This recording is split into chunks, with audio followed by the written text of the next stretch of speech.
If you've ever felt like you don't fit anywhere, or the friends that you spend the most time with don't really get you or aren't really on the same page, or your partner, or just coworkers, people that you see on a daily basis that you choose to see on a daily basis. If you feel like they don't get you, well, there's a reason for that. And you hold the power within you to change that. I know we think, oh, well, these are just like the people I'm stuck with. You're not stuck with anyone ever. There's always a way out. There's always things you can do to change your situation. 2, there's a reason why you got here in the first place, and it's because you weren't being authentic to you. And 3, it's time to really embrace and express who you are, not only to yourself, but to everyone around you, and see what happens. The 5 people you surround yourself with are the people you are going to become like. If you look at these 5 people and you're like, I don't want to be like them, and I don't feel understood by them, it might be time for a change. Hey guys, welcome back to my channel, or welcome to my channel if you're new here. I'm Julia, and this video is all about attracting your people, your tribe, your friend group, the partner that actually aligns with you, whoever. The side characters to your main character that are complementary to you, aligned with you, want to understand you, and you want to understand them. And be cohesive and supportive figures in each other's lives. I'm gonna link the video down below that actually inspired me to make this video. It was a video by Teal Swan called Want to Be Loved for Who You Are. Watch this. Well, I wanted to take it a step further because I feel like not only do we want our significant other, or if you don't have a significant other, your future significant other, to love us for who we truly are, but we also want the primary people in our lives to love us for who we are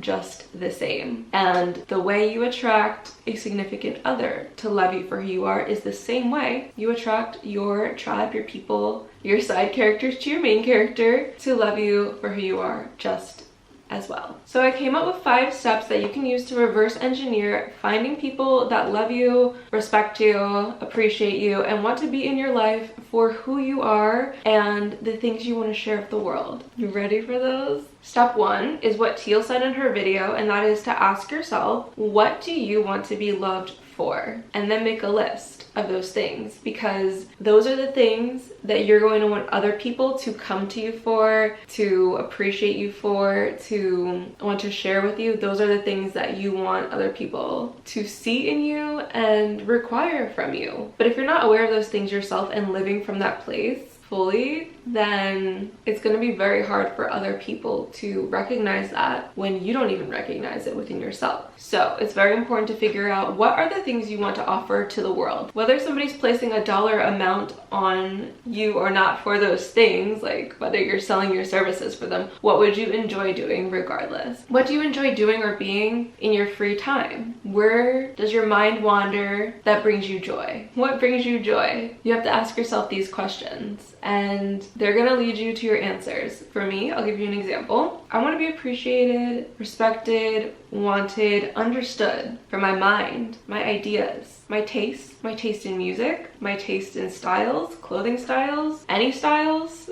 food, my taste in food. Something about me is I almost always know what I want to eat. I want people to come to me and be like, oh, Julia, what vegan spot should we go to today? And I'm like, we should go to this cafe. We should go to that restaurant. Let's try this option, and this option. And they're like, word, let's try those options. And of course, they can express their input and suggest things. I'll go along with it too. But I want people to know me for the things that I feel like I am good at and want to spend my time on, want to put my mind, mental energy on. Next, I really want my feelings, empathy, and heart to be understood. I want people to know that I'm never coming from a bad place. Like, I'm human, I might make mistakes, but I want to be recognized for how caring I am, and that if I do make a mistake, it's not some malicious thing that I did to hurt somebody on purpose. It's like, okay, I messed up, oops, I'm human. So I've done a lot of inner work, and I am always practicing inner work. It's just a part of the life path I'm choosing. But I want to be acknowledged and recognized for that. I want the people closest to me to see that growth that I have made with my emotional intelligence, and I want to be respected for that. And I also want people to feel like they can come to me. If anything, I can give them good advice when it comes to dealing with emotions and feelings, because I have learned how to really regulate mine and deal with them in healthier ways that I wasn't able to do before. before doing a bunch of inner work and starting therapy and all that stuff. So I want to be recognized for my emotional intelligence, my maturity, and my ability to express my feelings in a healthy and respectful way. Going along with that, I want to be appreciated for my softness and sensitivity. I've always naturally just picked up on stuff. I can read a room pretty well. It takes a lot to get me to lash out, and I've also worked really hard on finding ways to regulate that and not lash out. So I want to be understood for the fact that I am a sensitive person. I really want to be appreciated and admired for my ideas and creativity. I receive a lot of interesting and cool ideas in my brain, and I want to be able to share them with other people and them share ideas back and just be able to co-create together. So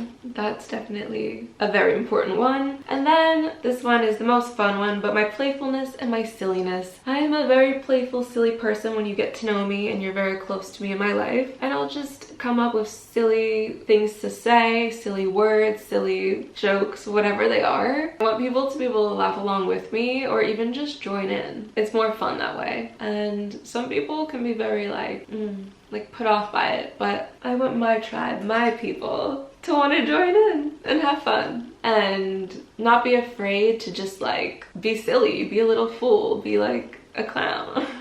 Sometimes, when appropriate, of course. So once you identify those things, it's really important to appreciate them within yourself and start practicing expressing them on your own with yourself and not judging yourself for the expressions of those things. Because when you can't see how awesome those character traits about you are, when other people do recognize it, you'll just brush it off because you don't see it within you, and you're gonna push those people away. And those are the people that you actually want, not the people that look at your silliness and they're like, oh, she's clowny in a bad way. Like, you don't want people that see your humor and your playfulness as a bad thing or a negative thing. You want people that see it as a positive thing. But it starts with you seeing it as a positive thing. You may have to do some inner work on limiting beliefs that people put in your brain that those things about you are negative. You may have to go and correct those within you, because a lot of times we're told when we're younger, when we're children, that, oh, when you're being silly and, you know, saying your funny words and your little jokes, you're annoying or you're inappropriate or you're this and you're that, when you're just a child being a child. And then when you grow up, you lose that part of your personality because you were told, oh, it was wrong, when you were just being you. So a lot of this first step is going back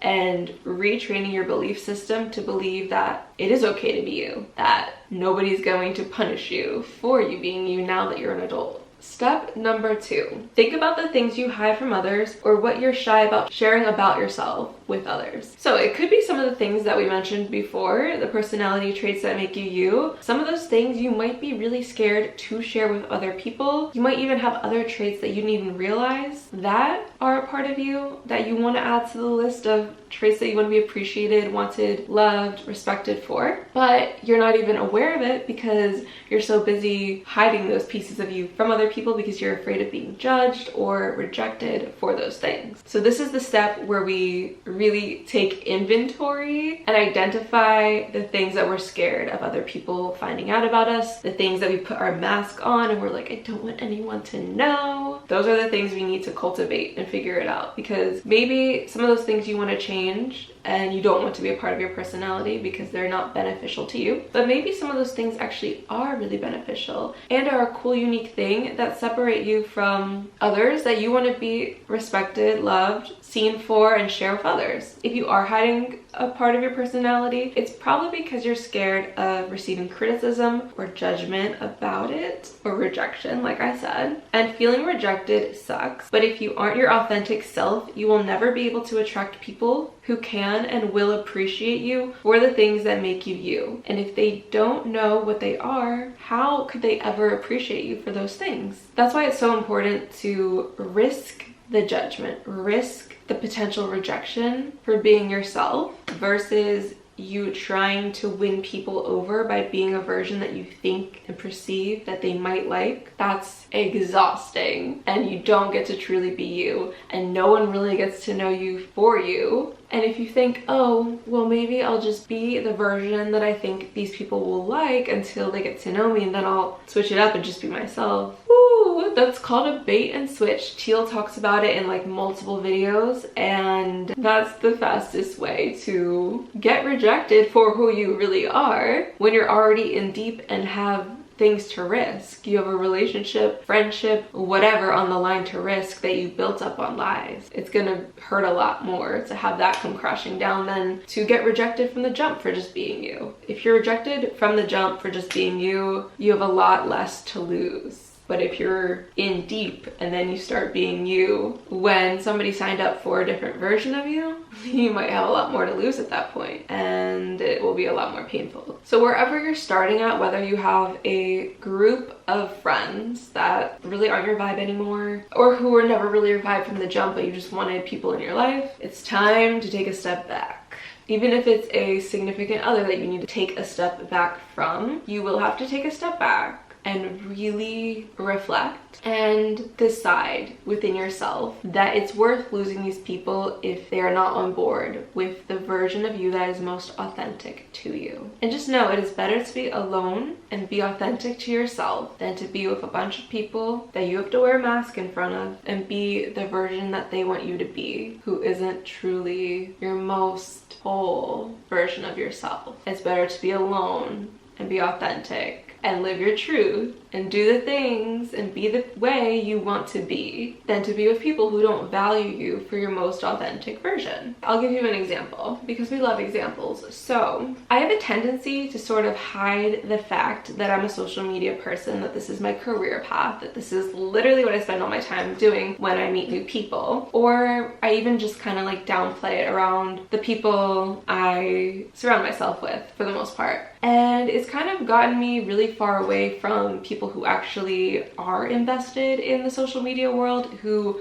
do have career paths in it as well and really value it, respect it, and see it as a career and not just as like a silly little thing that people do. Because I was downplaying my work in this field, I ended up attracting friends that really could care less about social media as a whole. They weren't disrespectful, but they didn't necessarily value it. And we weren't able to co-create on that level and sort of create a very productive friendship towards shared dreams and goals. So the friendships ended up skewing more to like gossipy vibes, and I don't want to say wasting time, but just like other things that just weren't really like my goal, my things I want to reach for, my dreams. So I spent a lot of time in friendships that kind of like weren't really fulfilling in that way. And I also attracted a relationship where my ex-partner literally had like no social media, wanted nothing to do with it. In fact, would literally get upset if I posted a picture anywhere near his vicinity or of him or his stuff or anything involving him. So that clearly was not in alignment with who I wanted to be or who I truly am. So I found myself sort of scaling back on my social media career, not spending as much time doing it. I wouldn't say I was necessarily hiding it, but I was just keeping it more low-key and not spending as much time on it. Although if you were to ask him, he would have said that I hid lots of parts of my social media businesses and career, but it really was more just he didn't care to go look and I didn't see the point in sharing because it didn't align. But it caused us to butt heads. It led to a lot of incompatibility, and I found myself feeling very misunderstood within that relationship, and ultimately it didn't work out because we were not aligned and we were not compatible. If I would have been more authentic from the jump about how much my social media career means to me and how important it is and how much of a lifestyle is involved in it, I probably would have left that relationship sooner or just never really got into it in the first place, because I would have valued and respected what I really wanted to do, who I was, over just finding somebody who I wanted to love me or be in a relationship with. Same with spending so much time with friends that didn't value a social media career to the level that I do. I'm not saying that they don't value social media career stuff, but they weren't involved in it themselves, and it wasn't something that they were super passionate about or making a lifestyle out of. So if I would have recognized these things, I would have steered away from that and steered closer to people who really value that and appreciate that and are on that path that align with me and similar goals. Step number 3, you need to embody those parts of you and start expressing them openly, no matter how people currently in your life react, which is something I ended up doing, and it did lead to me ending that relationship. It did lead to me spending less time with those friends, and it led to me spending a lot more time alone, which, like I said, it is better to be on your own and be focused on what really brings you joy and that you're passionate about, over spending time with people who don't value you, who you are, and what you value, and the things that make you uniquely you. The people who actually love you and value you for who you are will have no choice but to accept you in whatever way you choose to be. And if not, they are not aligned or compatible with you, and if that's the case, you will need to set boundaries, and maybe you might need to leave each other's lives. So in my case, I ended up having to leave that relationship. So me and that person, we left each other's lives. And with my friends, I ended up just needing to set some more boundaries, so I had more time to really focus on my goals, dreams, passions. You'll need to use your discernment and decide on a case-by-case basis whether people can stay in your life or not, whether you need to set boundaries or not, but that is up to you. And once you either remove the people or set the boundaries or whatever you gotta do, then it's time to dive even deeper into the things that make you uniquely you and bring you joy. You need to commit to this even if the people in your life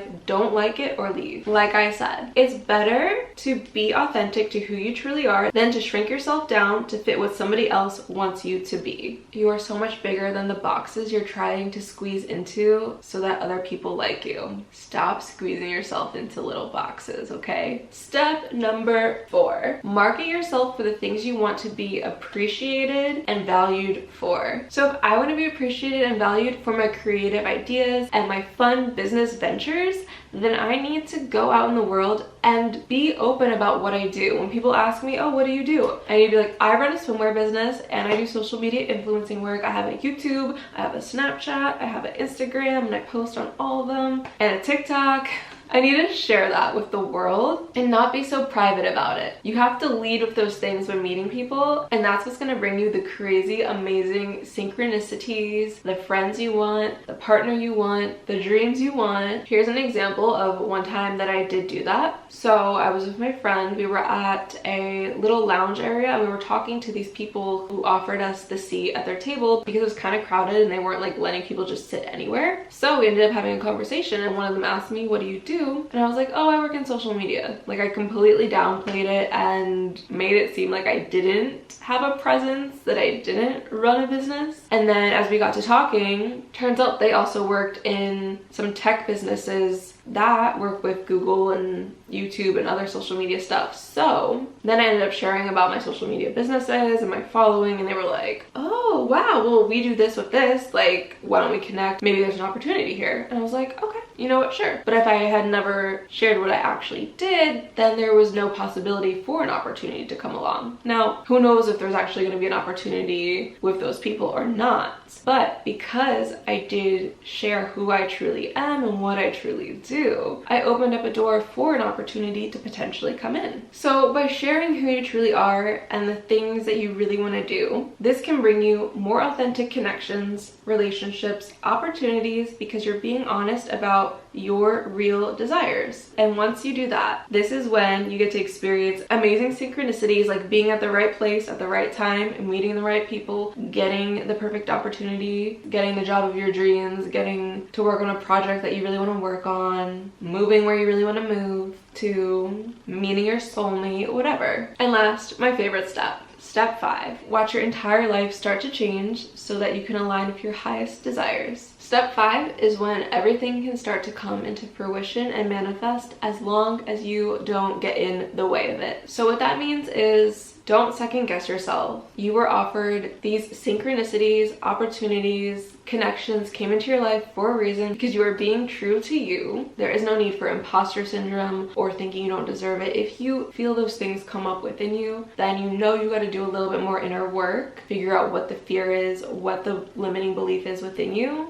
that's stopping you from acting on the opportunities that you have. But otherwise, don't resist them, allow them, and enjoy. That's it. I love you guys so much. I'll see you in my next video. Bye!